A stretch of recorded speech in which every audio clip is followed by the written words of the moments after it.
ব্লাশটা অনেক হবে। ও ব্লাশটা অনেক হবে, আচ্ছা।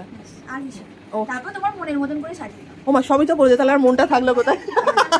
মনের মতন করে তুমি কিরকম লুক চাও? আমি একটু সাবেকি ধরনের লুক চাই, আর বাকিটা তোমাদের উপর ডিপেন্ড করছে। আমাকে যাতে ভালো লাগে তোমরা সেরকমই সাজিয়ে দিও। আচ্ছা ঠিক আছে। এমনি আই মেকআপের কোনো এক্সট্রা কোনো ডিমান্ড? আলাদা কোনো ডিমান্ড নেই, কারণ আমি জানি না যে কোনটাতে আমাকে বেশি ভালো লাগবে, তোমাদের উপরেই সব। আচ্ছা ঠিক আছে, চলো দেখা যাক তোমার লুকটা কেমন আসে। এই দিন ছিল আমার ডবল বুকিং, এবং আমার প্রথম যে ব্রাইডের গল্প শুনলি সে ছিল একদমই চুলবুলি ব্রাইড, আর একজন ছিল তেমনি একদম শান্ত শিষ্ট একটা মিষ্টি ব্রাইড। যেহেতু গোধূলি লগ্নে বিয়ে ছিল, তো আমাদের দুজনকে একদম প্রপার টাইম দিয়েছিল। ফার্স্ট ব্রাইডের টাইম ছিল 12:30 থেকে 1টা, অ্যান্ড সেকেন্ড ব্রাইডের টাইম ছিল বিকেল 4:30-র সময়। তার আগে আমার অ্যাসিস্ট্যান্টরা ওর সেকেন্ড ব্রাইডের কাছে পৌঁছে গেছিলো অবভিয়াসলি।